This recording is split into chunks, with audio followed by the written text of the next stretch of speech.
아침에 나로 주의 인자한 말씀을 듣게 하소서. 성도 여러분 안녕하세요. 금요일입니다.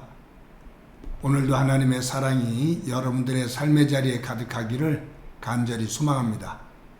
말씀 한 곳 봅니다. 에스겔서 11장 1절부터 12절까지의 말씀을 봉독해 드립니다.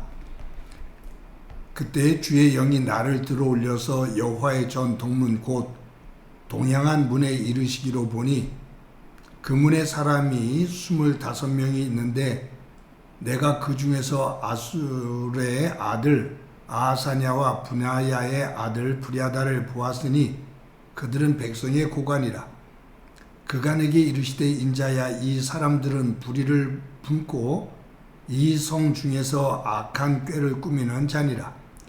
그들의 말이 집 건축할 때가 가깝지 아니한즉 이 성읍은 가마가 되고 우리는 고기가 된다 하나니, 그러므로 인자야, 너는 그들을 쳐서 예언하고 예언할지니라. 여호와의 영이 내게 임하여 이르시되 너는 말하기를 여호와의 말씀에 이스라엘 족속아, 너희가 이렇게 말하였도다. 너희 마음에서 일어나는 것을 내가 다 아노라. 너희가 이 성읍에서 많이 죽여 그 거리를 시체로 채웠도다. 그러므로 주 여호와께서 이같이 말씀하셨느니라.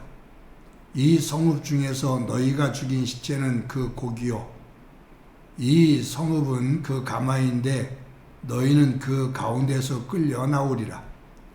나 주 여호와가 말하노라.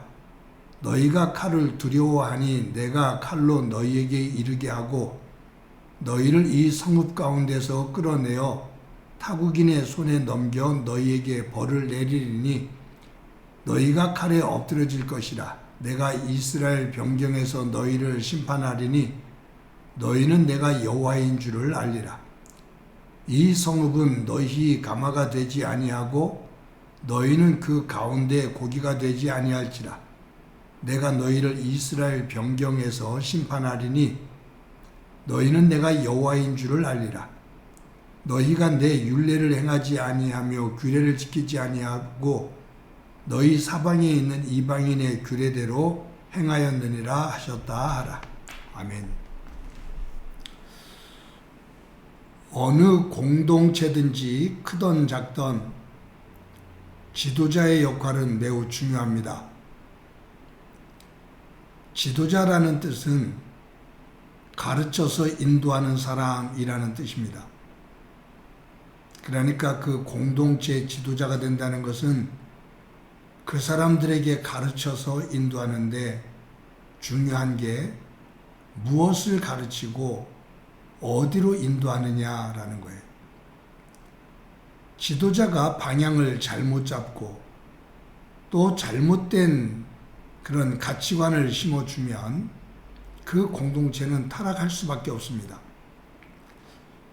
세계 역사 속에서 가장 악한 지도자 가운데 한 사람이 히틀러죠. 히틀러가 그 독일 사람들에게 잘못된 것을 가르치고 잘못된 방향으로 인도했을 때 세계는 전쟁의 포화 속에 휩쓸리게 됩니다. 그 전쟁의 아픔은 지금까지도 이어지고 있습니다. 지도자 한 사람의 생각, 그가 어느 방향으로 무엇을 가르치며 이끄느냐에 따라서 역사의 아픔이 만들어지죠. 그런 역사는 우리나라에도 이어지고 있습니다. 조선시대도 그랬고 근대사회 속에서도 그렇고 어떤 지도자가 세워져서 어떻게 나라를 이끄느냐에 따라서 나라는 평안하기도 하고 또 요동치기도 합니다. 우리는 지금 이 격동의 시대를 또 한번 살아가고 있죠. 어떤 지도자가 세워지느냐, 어떤 지도자가 이끄느냐 매우 중요한 겁니다. 오늘 본문 1절에 보면 하나님께서 에스겔을 환상 가운데 예루살렘으로 이끌어 가십니다. 그런데 거기에 보니까 25명의 이스라엘의 지도자들이 모여 있어요. 근데 그 25명 중에 2명, 이 2명은 에스겔이 아는 사람이에요. 아술의 아들 아사냐, 그리고 분하야의 아들 블라다. 이 2사람은 에스겔이 아는 사람입니다. 하나님은 이 25명의 지도자들이 악을 행했다라고 말씀하셔요. 달리 말하면 이 이스라엘의 25명의 지도자들이 백성들을 잘못된 길로 인도했다 그 말이에요. 그러면서 오늘 본문에서 하나님은 이 이스라엘의 지도자들이 행했던 악에 대해서 3가지를 이야기합니다. 그것이 첫 번째가 2절에 나오는데 이렇게 기록되어 있죠. 그가 내게 이르시되 인자야, 이 사람들은 불의를 품고 이 성중에서 악한 꾀를 꾸미는 자니라. 그러니까 이 지도자들은 불의를 품고 있다. 지도자들은 선한 마음을 가지고 이끌어야 되는데 이 지도자들이 불의한 악한 생각을 가지고 있다. 그리고 악을 꾀하고 있다 그 말. 선을 꾀하는 것이 아니라 악을 꾀하고 있다. 그러니 지도자들이 악을 꾀하니 백성들이 바른 길에 설 수가 없는 거죠. 이 이스라엘이 멸망하게 된 이유, 지도자들의 잘못됨인데 그것이 원인 가운데 큰 하나인데 그들이 이처럼 악을 행했다 그 말이에요. 2번째가 3절에 나옵니다. 그들의 말이 집 건축할 때가 가깝지 아니한즉 이 성읍은 가마가 되고 우리는 고기가 된다 하나니. 비유적인 말씀이죠. 이 성읍은 가마가 되고 우리는 고기가 된다. 즉 예루살렘 성은 안전하다 그 말이에요. 예루살렘 성은 견고하다 그 말이에요. 그리고 이 예루살렘 성 안에 있는 백성들은 안전하고 평안하다 그 말이에요.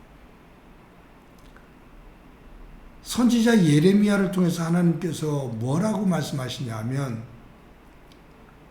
이 죄악으로 말미암아 하나님께서 바벨론을 들어서 이 예루살렘 성을 멸망시키신다. 이 예루살렘 성이 다 무너진다 라는 것을 예언하게 하셔요. 근데 이 지도자들은, 거짓 선지자들은 아니야, 예레미야가 틀렸어, 예레미야가 하는 말은 거짓이야, 하나님께서 그렇게 말씀하지 않으셨어, 성전이 있는, 하나님의 성전이 있는 이 예루살렘 성은 견고해, 어느 누구도 무너뜨릴 수가 없어, 이 예루살렘 성 안에 있는 백성들은 안전하고 풍요롭고 평안해, 걱정하지 마 라고 이야기를 해요. 예레미야를 거짓 선지자라고 외치면서 때리고 옥에 가두고 죽이잖아요. 그런데 실질적으로는 그 예레미야를 향해서 폭언을 퍼붓고 때리고 죽인 이 지도자들이 거짓 선지자다 그 말이에요. 하나님은 예루살렘이 멸망한다라고 말하는데 이 지도자들은 아니야, 예루살렘은 멸망하지를 않아 라고 말해요. 그러면서도 그것이 하나님으로부터 받은 말씀인 것처럼 위장을 하죠. 악을 행합니다. 3번째가 6절에 나와요. 너희가 이 성읍에서 많이 죽여 그 거리를 시체로 채웠도다. 이스라엘의 지도자들이 수많은 사람들을 죽입니다. 누구를 죽이느냐? 하나님의 말씀을 전하는 선지자들을 죽입니다. 그리고 그 선지자의 말을 듣고 하나님 앞에 회개하며 돌아서는, 하나님께서 이 땅을 심판하신다, 우리 돌아서자 하나님께 회개하고 돌아가자라고 외치는 사람들을 잡아서 고문하고 옥에 가두고 죽입니다. 그 시체가 성을 채웠다 그 말이에요. 즉, 이 지도자들은 자신들이 지금 누리고 있는 부와 명예, 권력, 이것을 유지하기 위해서 하나님의 말씀을 거역해요. 하나님의 말씀을 못 들은 척해요. 그리고 하나님의 말씀에 순종하며 따르는 이들을 거침없이 잡아 죽이고 옥에 가두고 억압을 합니다. 지도자들의 타락이죠. 그때 하나님께서 7절부터 13절까지에 이어가면서 이 지도자들을 심판하시는 그 내용이 나옵니다. 여러분, 저는 목회를 하면서 행복한 교회를 이끌죠. 목사인 제가 어떤 생각을 가지고 어떤 방향으로 교회를 이끄느냐에 따라 성도들에게 큰 영향력을 끼친다는 것을 알고 있습니다. 여러분들은 제가 하나님의 말씀을 중심으로 바르게 서서 하나님의 나라, 하나님의 정의와 하나님의 사랑을 말씀을 중심으로 분별력 있게 가르치고 인도할 수 있는 목회자가 될 수 있도록 기도해 주시기를 바랍니다. 또한 여러분들은 살고 있는 가정에서든지 어디서든지 어른의 역할을 할 때도 있고 또 책임감 있는 자리에 직분을 맡아 가정과 교회, 이웃들 속에서 살아갑니다. 우리가 어떤 생각을 가지고 어떤 결정을 하며 어느 방향으로 가느냐에 따라서 우리 가정과 우리의 삶의 자리 또 교회가 달라집니다. 내가 가지고 있는 생각, 나를 위한 이기적인 마음이 아니라 그 주장만이 아니라 하나님의 말씀을 중심으로 무엇이 옳고 그른지 바른 분별력을 가지고 하나님의 뜻을 이루며 사는 가운데 우리의 삶의 터전이 하나님 나라로 기경되어지는 놀라운 은혜가 가득하기를 간절히 소망합니다. 한번 기도합니다. 하나님 감사합니다. 오늘도 귀한 날 주신 것 감사합니다. 오늘도 저희들이 삶을 살아가면서 가정과 직장과 교회 속에서 우리에게 맡겨주신 역할들이 있는데 하나님 안에서 정직하게 이 역할과 직분을 감당하고 있는지 돌아볼 수 있도록 은혜 베풀어 주옵소서. 세상의 편안만을 추구하지 않게 하시고 나의 이기적인 것만을 추구하지 않게 하시고 하나님의 말씀을 중심으로 바르게 서서 분별력 있게 우리의 삶의 터전을 하나님의 나라로 변화시켜 가게 도와 주옵소서. 오늘도 동행해 주시리라 믿고 예수님의 이름으로 기도드립니다. 아멘.